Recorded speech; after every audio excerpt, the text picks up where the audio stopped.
유명한 엘리야 선지자의 승천 장면입니다. 오늘 본문에서 불수레와 불말이 나옵니다. 불수레를 영어로는 fire chariot이라고 하는데 이 fire chariot, 불의 병거라고 하는 영화가 있었습니다. 이 영화는 영국의 올림픽 육상 선수 에릭 리들의 일화를 그린 영화입니다. 그래서 여기 엘리야의 승천 장면에 나오는 이 불수레, 거기에서 이 모티브를 따서 영화 제목으로 삼은 것을 우리가 찾아볼 수 있는데요. 성경에서 죽음을 보지 않고 옮겨진 사람들로 에녹과 엘리야가 있습니다. 그리고 예수님이 계십니다. 이 세 경우만 승천한 것으로 기록되어 있습니다. 참으로 신비로운 대목이 아닐 수 없습니다. 우리가 다 이해할 수 없는 대목이기도 합니다. 이때는 엘리야 선지자가 승천을 앞둔 시점입니다. 엘리야는 선지자 생도들을 길러낸 것 같습니다. 그 중에서 단연 엘리사가 수제자 격입니다. 이 엘리야 엘리사는 히브리어 발음을 우리 한국어로 그대로 옮긴 것이기에 히브리어 발음과 비슷합니다. 영어식으로 표현하면은 어떻게 읽어지냐면요. 엘리야는 일라이자, 엘리사는 일라이사 이렇게 읽더라고요. 그러니까 비슷합니다. 영어로 읽어도 한 끗 차이라서 상당히 비슷해지는데요. 그래서 누가 들어도 비슷한 인물로 들리고 실제로도 가장 가까운 사제지간이라고 할 수 있게 됩니다.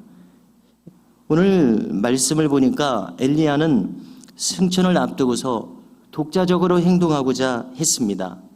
그래서 왜 이렇게 하는가 여러 가지를 생각할 수 있겠습니다만은 이제 승천을 앞두고서 이 엘리사라는 제자가 하나님께서 지금 오늘 본문에서도 이 성읍 저 성읍으로 이 엘리야를 인도하시지 않습니까?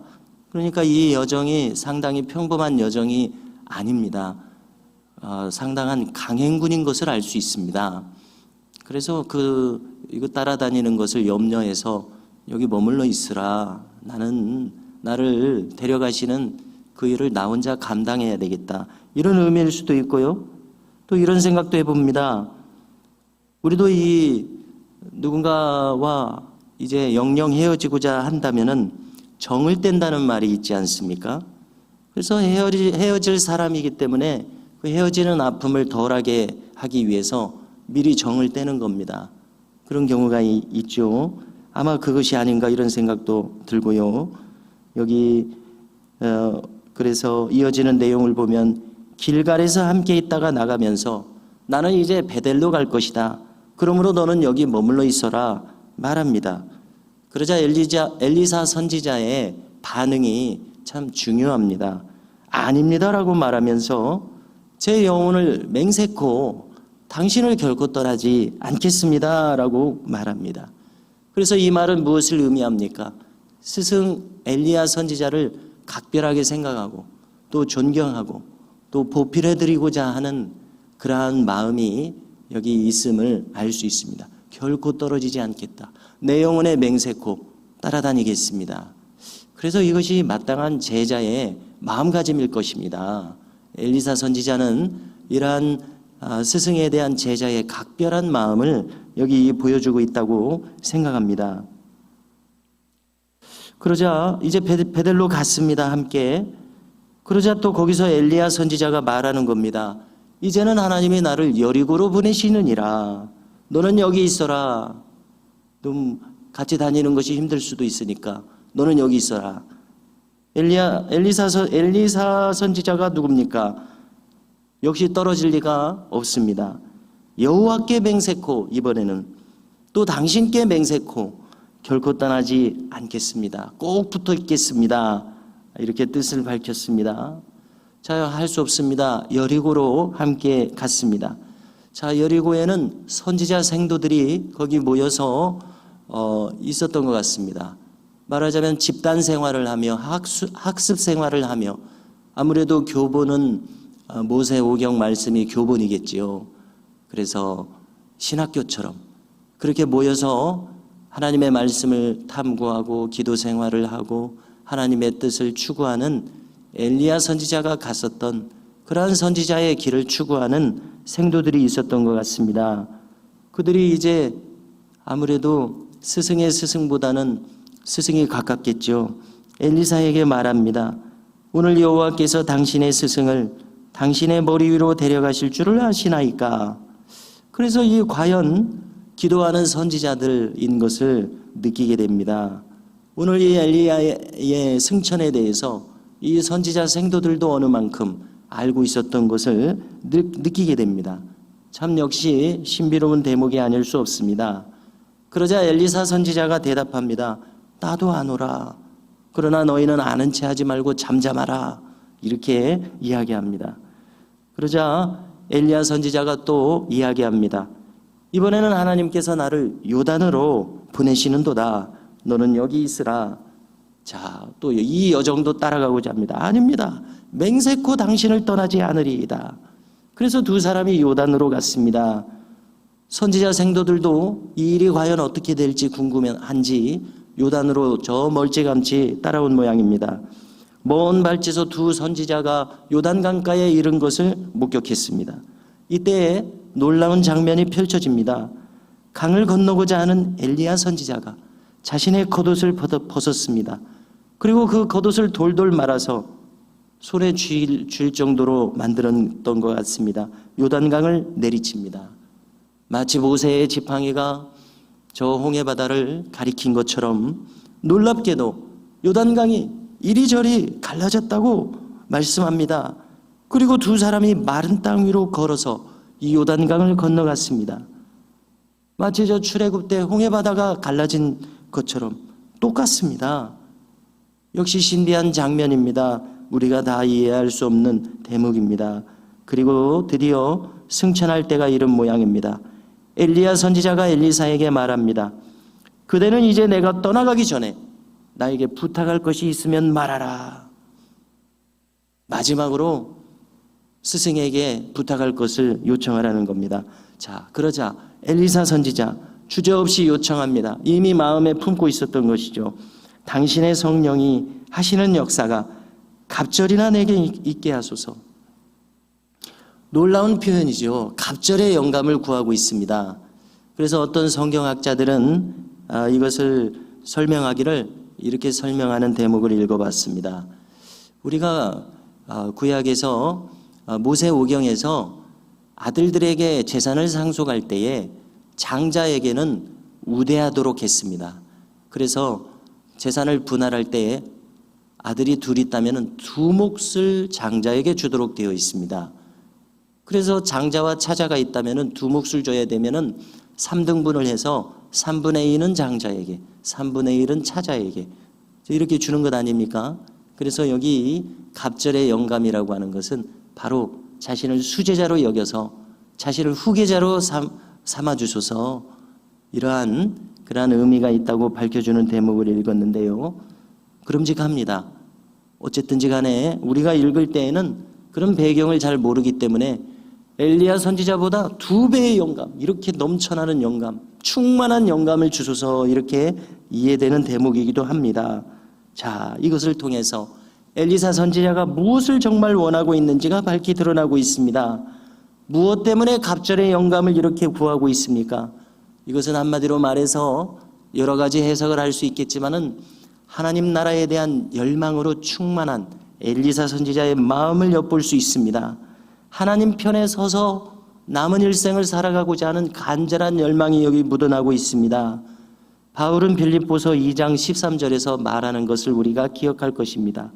하나님은 너희 안에서 행하셔서 자기의 기쁘신 뜻을 위하여 너희로 소원을 두고 행하게 하시나니, 이렇게 말씀하시지 않습니까? 가령 저 같으면은 목사가 되고 싶은 소원을 불같이 일으켜 주셨습니다. 하나님의 기쁘신 뜻을 위하여 이런 소원을 가지게 하시고 그 소원이 또 이루어지도록 하셨습니다. 이와 비슷한 원리로 우리 모두 안에 하나님이 기뻐하시도록 하고자 하는 그러한 소원을 일으키셔서 하나님의 일을 감당하도록 하시는 이 원리를 모두가 일평생 느껴오셨을 것입니다. 바로 이것입니다. 이렇게 하나님께서는 우리의 마음에 이 열망을 일으키셔서 하나님을 위해서 이 일을 하고 싶다, 저 일을 하고 싶다, 이렇게 우리를 이끄시는 것을 알게 됩니다. 여기 엘리사 선지자의 마음이 그와 똑같았다고 생각을 하며 이 마음은 하나님께서 불러일으키신 소망이다, 이리 생각됩니다. 이것을 하나님이 그 마음을 주셨으니까 이런 말이 나왔겠죠. 갑절의 영감을 주셔서. 이게 아무나 할 수 없는 말일 것입니다. 엘리야 선지자가 어떻게 대답하는지 들어보십시오. 네가 어려운 것을 구하는도다. 왜 어렵다고 하겠습니까? 이 엘리야 선지자가 주고 싶어도 자기 마음대로 할 수 있는 일이 아닐 것입니다. 그러나 그가 한마디를 덧붙일 수 있었습니다. 그러나 나의 승천을 네가 보면은 이루어지리라. 보지 못하면 이루어지지 못하리라. 이렇게 이야기했습니다. 그래서 이 말이 이해되기를, 엘리야 선지자가 승천하는 그 장면이 어찌 이것이 평범한 장면이겠습니까? 그 신비로운 장면을 목격할 수 있다면, 그래, 너도 이 영적인 눈이 열린 사람이다. 그러면 갑절의 영감이 내게도 충분히 임할 것이다. 그러나 나의 이 승천하는 장면을 네가 보지 못한다면 너는 까막눈일 것이다. 너에게 그러한 영감은 허락되지 않으리라는 생각이 든다. 이렇게 이해되는 대목입니다. 자, 이 말을 남기고서 이제 불수레, fire chariot, 불수레와 불말들이 두 사람을 갈라놓습니다. 그리고 엘리야가 회오리 바람을 매태워져서 하늘로 올라가는 장면입니다. 자, 이 이별의 장면에서 엘리사 선지자가 그 안타까움을 표현하는 말이 여기 기록되어 있습니다. 내 아버지여, 내 아버지여, 이스라엘의 병거와 그 마병이여. 무슨 뜻입니까? 첫째, 아버지라고 생각할 정도로 각별히 존경하는 마음이 여기 드러나고 있습니다. 둘째, 우리가 이 요즘 말로 표현한다면은 이 이스라엘은 엘리야 선지자 보유국이다. 이렇게 재미있는 요즘 표현이 있더라고요. 자, 이 말은 어디서 왔습니까? 이 나라는 핵 보유국이다. 그러면 강한 나라라는 뜻이죠. 핵 잠수함 보유국이다. 핵 항모 군단 보유국이다. 그러면 아주 강한 나라입니다. 이러한 표현을 하듯이 이스라엘은 엘리야 선지자 보유국이다. 엘리야 선지자 한 사람으로 인하여 아람 군대를 물리칠 수 있었지 않았습니까? 그러므로 이 엘리사 선지자가 볼 때 이 스승 엘리야 선지자는 이 한 사람으로 인하여 이분은 이스라엘의 병거들과 마병에 해당하는 그러한 능력을 하나님이 허락하신 그런 분이다. 이런 의미입니다. 그 큰 일을 지금 기억하면서 이렇게 큰 분이 이제 하나님이 데려가시는구나. 이런 말이라고 생각이 됩니다. 한 사람 때문에 전쟁의 승패가 달라질 정도였습니다. 참으로 대단한 하나님의 그 사역자의 위상이었습니다. 사라진 엘리야를 뒤로하고 엘리사 선지자는 이제 길을 돌아옵니다. 여기서도 다시 놀라운 장면이 이어집니다. 엘리야 선지자가 겉옷을 남겨놓고 승천하였던 모양입니다. 그 옷을 집어들고 요단강가로 왔습니다. 다시 건너가야 하지 않습니까? 엘리야 선지자처럼 그 옷을 집어들고서 요단강을 내리칩니다. 놀라운 장면입니다. 그러자 아까처럼 똑같이 요단강이 이리저리 갈라졌습니다. 하루아침에 홍해바다가 갈라진 이 놀라운 이적이 두 번이나 지금 일어나고 있습니다. 그리고 엘리사 선지자가 다시 되돌아 건너갑니다. 갑절의 영감을 구했던 엘리사, 그 소원이 이제 즉시로 응답이 되었었는지 적어도 엘리야 선지자와 똑같은 능력이 여기 행하여지고 있습니다. 그가 엘리야 선지자의 이 위상을 후계 받은 그러한 증명이 아닐까 이리 생각됩니다. 여기 하나님의 허락하심이 아니면 이루어지지 못할 일입니다. 바로 오늘 이 일화를 통해서 하나님의 일꾼이 가져야 할 자세들을 우리가 엿보게 된다고 생각을 합니다. 그 가장 중요한 마음 중에 하나는 하나님 편에 서고자 하는 마음입니다. 오늘도 우리도 이 엘리사 선지자와 똑같은 바람과 소망이 우리 안에서 늘 있기를 간절히 소망합니다.